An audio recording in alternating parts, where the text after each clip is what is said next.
Have you ever stopped in the middle of the day for no apparent reason and realized you were thinking about that person again? You didn't call that thought.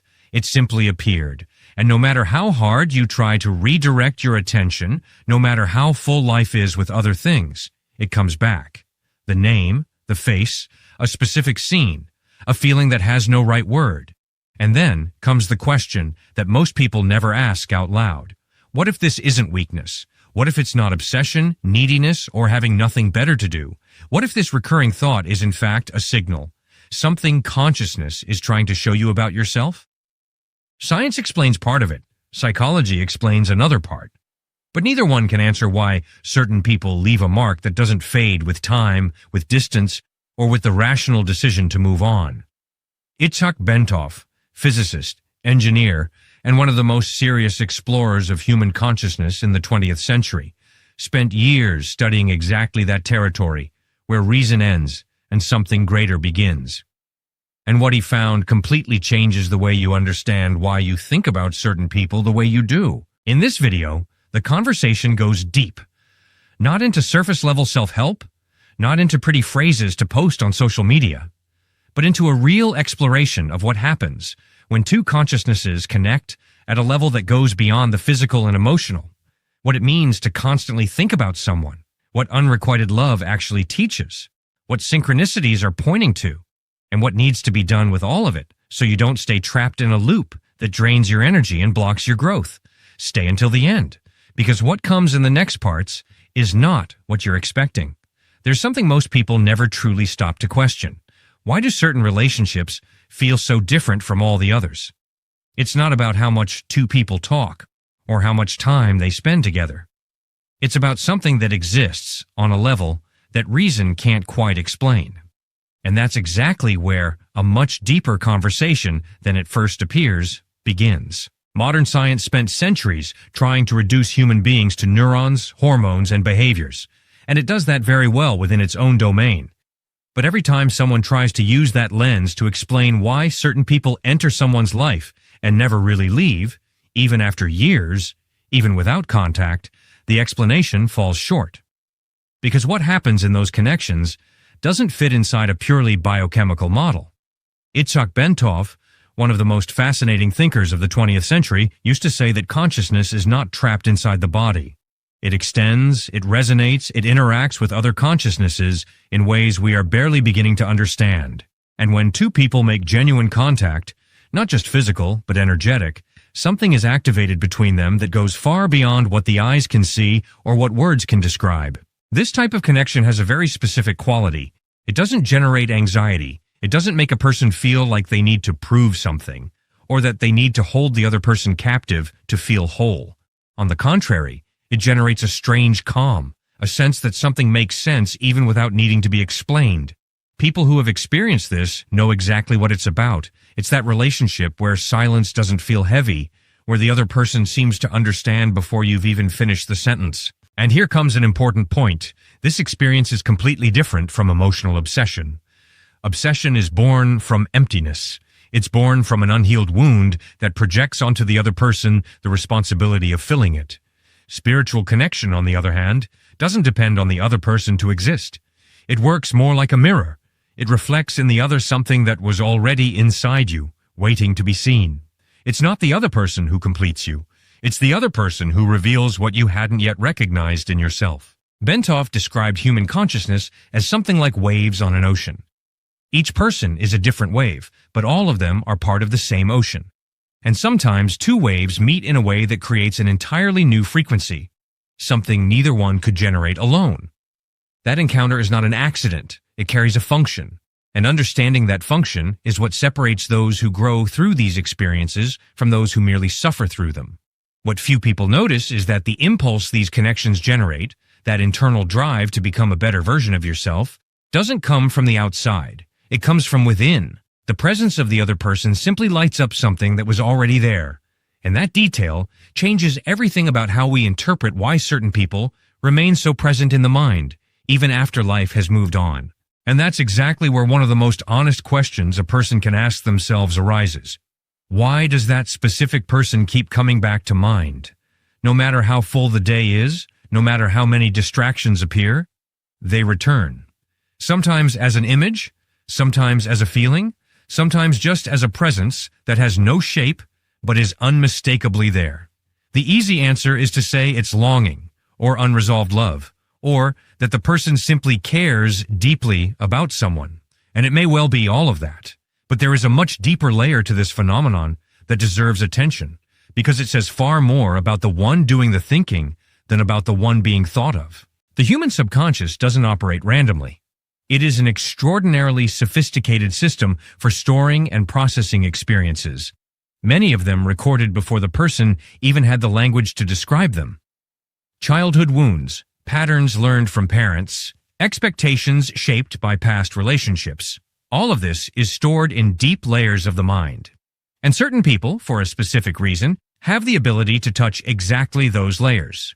Bentov described this process in a very direct way. He said that the universe uses relationships as instruments for the expansion of consciousness. That's not too poetic. It's literal. The person who won't leave your mind may be activating, without knowing it, a point of internal development that had been dormant. And the discomfort that comes along, that tension of thinking about someone who may not be thinking back or who is no longer present, is not the problem itself. It's the symptom of something that needs to be looked at. When a person keeps appearing in another's thoughts, it's worth asking, what does this person represent? What quality do they have that triggers admiration or envy? What wound did they touch that still hasn't healed? What part of one's identity was awakened in that relationship that had been sleeping before? These questions are not philosophical exercises. They are practical tools of self-knowledge that, when answered honestly, reveal aspects of one's own personality that would never have surfaced without that encounter. There is a pattern that repeats itself often. The person who lingers in the mind tends to be the one who, in some way, defied a deep expectation, either because they matched something that seemed impossible to find, or because they reactivated a pain the person thought they had overcome. In both cases, the subconscious is signaling that this encounter carried a weight that hasn't been fully processed yet. And as long as that processing doesn't happen, the mind keeps returning to that point. Like an open file the system can't quite close. This doesn't mean the solution is to focus even more on that person. It means the opposite. It's time to focus on what that person awakened within you, because what's asking for attention isn't the other. It's a part of yourself that found its voice through that encounter. And that redirection of focus from outward to inward is the first step in a process that goes far beyond any single relationship. And when that internal process starts to gain clarity, one of the most common experiences that appears along the way is exactly the one most people would rather avoid: love that was not returned. That feeling that was left hanging in the air with nowhere to go. That was given generously and came back without an answer. And that, because of this, left a mark that seems unwilling to fade.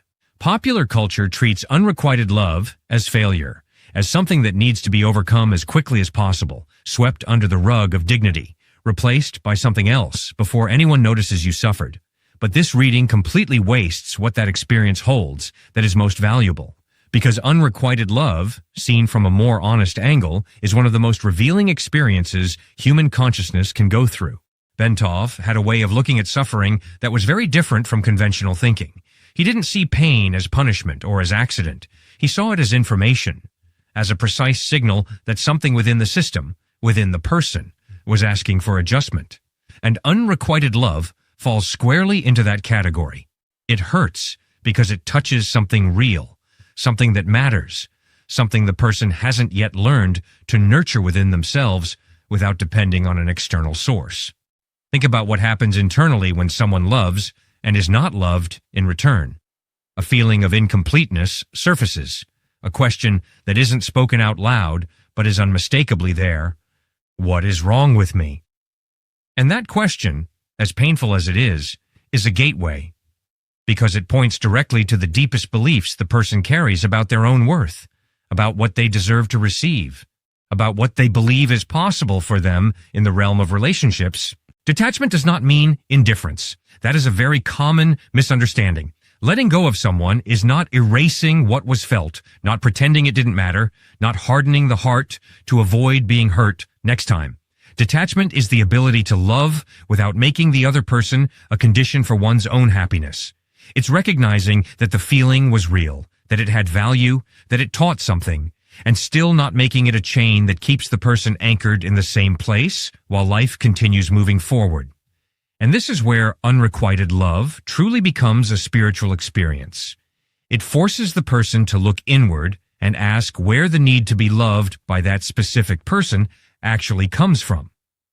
Often, what lies beneath isn't love for the other. It's an unconscious attempt to heal an old wound through a new source. And as long as that wound isn't recognized and tended to from within, any relationship that comes next will repeat the same pattern with different faces. Closing an emotional cycle is not an act of weakness. It is one of the most courageous gestures a person can make toward themselves. Being grateful for the experience, even when it hurt, and releasing the other person without resentment is a way of honoring both your own path and theirs. And that act of release creates an internal space that had been blocked, a space that pain had occupied, and that, from that moment on, becomes available for something new. And it is exactly in that internal space that something begins to happen, something most people dismiss as coincidence, but that, for those who have experienced it up close, carries a quality that's very hard to ignore.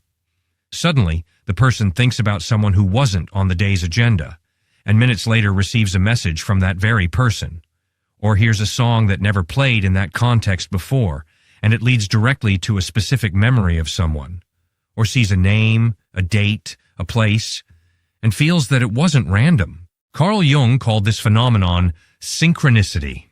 He defined it as coincidences that carry a meaning that goes beyond statistical probability, external events that seem to mirror an internal state with a precision too exact to ignore.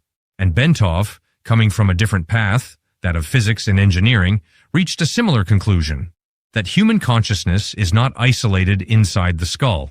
It emits, it receives, it resonates with other consciousnesses in ways that conventional science is still in its infancy when it comes to measuring. Within this understanding, thinking intensely about someone is not a purely private event. It is an emission. It is a frequency that leaves one field of consciousness and, under certain conditions, especially when an energetic connection has been established between two people, finds resonance in the other's field. It isn't magic. It's physics at a level that hasn't yet become common knowledge, but that serious researchers have documented enough to merit genuine attention. What makes synchronicities so unsettling is that they appear precisely at the moments when the person is most permeable, most open, less shielded by routine and the mental noise of the day. It is in those moments that the field of perception expands, and what previously went unnoticed begins to appear with a different clarity. It's not that the signs weren't there before. It's that the person wasn't in a state of consciousness that allowed them to be seen. There is an important distinction, however, between noticing synchronicities and beginning to construct narratives on top of them. Noticing is an act of expanded consciousness. Building narratives is an act of the ego that desperately wants things to mean what it wants them to mean. Seeing someone's name on a sign and concluding that it is a signal from the universe telling you to go back to that person is very different from noticing that coincidence with curiosity and letting it point inward, toward what you still feel, toward what is still unresolved, toward what still needs attention. Synchronicities, when read with maturity, don't function as oracles telling you what to do. They function as pointers. They point to an internal state that deserves to be examined, and in that sense, they are more a tool of self-knowledge than an instruction coming from the outside. The universe isn't sending messages like a messaging app. It is creating conditions for the person to come into contact with parts of themselves that are still asking for integration. And the more a person develops this ability to read their own internal states through external events, the more they realize that life is not a random sequence of disconnected occurrences. They begin to see a guiding thread, subtle but consistent, that runs through their experiences and points in a direction that has everything to do with what comes next in this conversation. That guiding thread that life keeps revealing has one quality that tends to be deeply uncomfortable.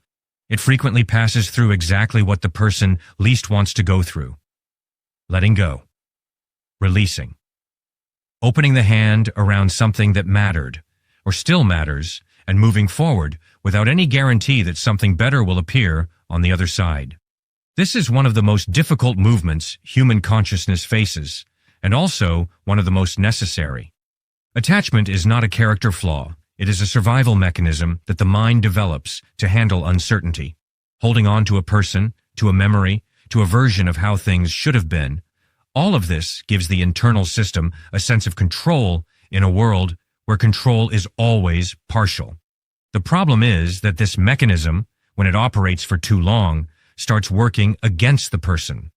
What was protection becomes a prison. Bentov described the flow of consciousness as something that needs movement in order to expand. A stagnant consciousness, stuck in a past that won't return, in a relationship that has ended, in a pain that hasn't been processed, loses access to layers of experience that are only available to those who are in motion. Not physical motion, internal motion. The willingness to release what has already served its purpose and move toward what is still ahead. And here comes a distinction that makes all the difference. Letting go is not the same as pretending it didn't hurt. It's not rushing the process, not plastering a smile over an open wound and declaring everything is fine. Letting go is an honest process of acknowledgement, acknowledging that that person held a real place, that that experience left a real mark, that the pain that came with it was legitimate, and still making a conscious choice not to let any of that define what comes next. One practice that helps in this process is simpler than it sounds, but demands a kind of honesty that few people are truly willing to exercise. Writing, not to send, not to show anyone. Writing a letter to that person, or to that version of the past, putting on paper everything that has been stored inside. What was good, what hurt, what was never said, what still weighs. And at the end of that letter, writing a farewell as well. Not out of anger, not out of bitterness, but out of respect. A closure that real life may not have offered, but that the person can create for themselves.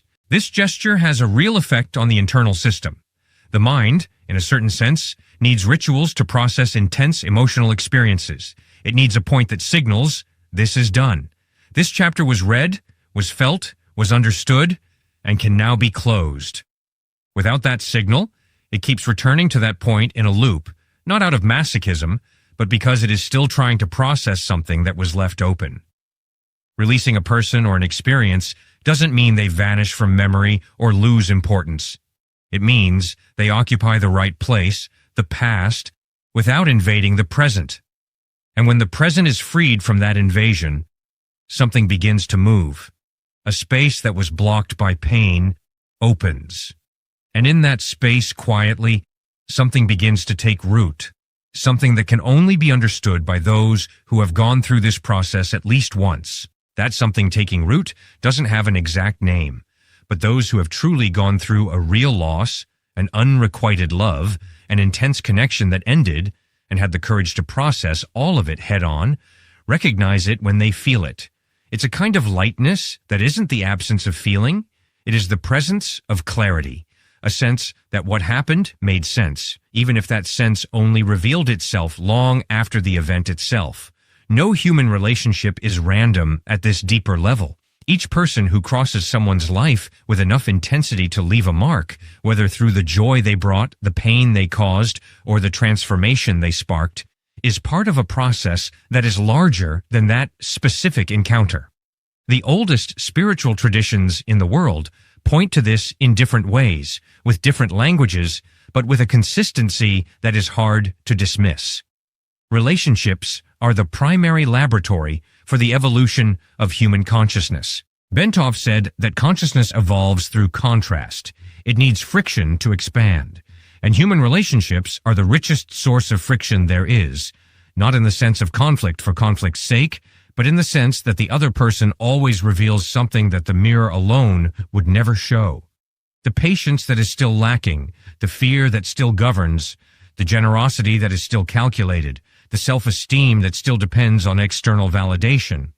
All of this surfaces in relationships with a surgical precision that no solitary practice can fully replicate. And that is why trying to avoid deep relationships to avoid suffering is, in practice, a way of avoiding growth. The protection that seems smart, not getting attached, not getting too involved, maintaining a safe emotional distance, carries a cost that only shows up over time. The person stops developing in the areas that only relationships can access. They remain technically intact, but internally stagnant, safe in a way that, at its core, is not freedom. It is simply the absence of risk. The true purpose of every human encounter is not to find someone who completes what is missing. That is one of the most limiting beliefs that exists about relationships, and it is so deeply embedded in culture that most people don't even realize they carry it. No one completes anyone. What relationships do, the healthy ones, the difficult ones, the ones that end and the ones that last, is reveal what was already inside each person, waiting to be developed. They are catalysts, not sources. And that difference completely changes how someone enters a relationship, how they remain in it, and how they leave. Loving yourself with the same intensity with which you love another is not selfishness. It is the foundation without which any relationship, no matter how beautifully it begins, will eventually crumble. Because a person who does not love themselves tends to seek in the other the confirmation that they deserve to exist, and that places on the relationship a weight it was never designed to carry. The other person cannot be the reason someone feels valid.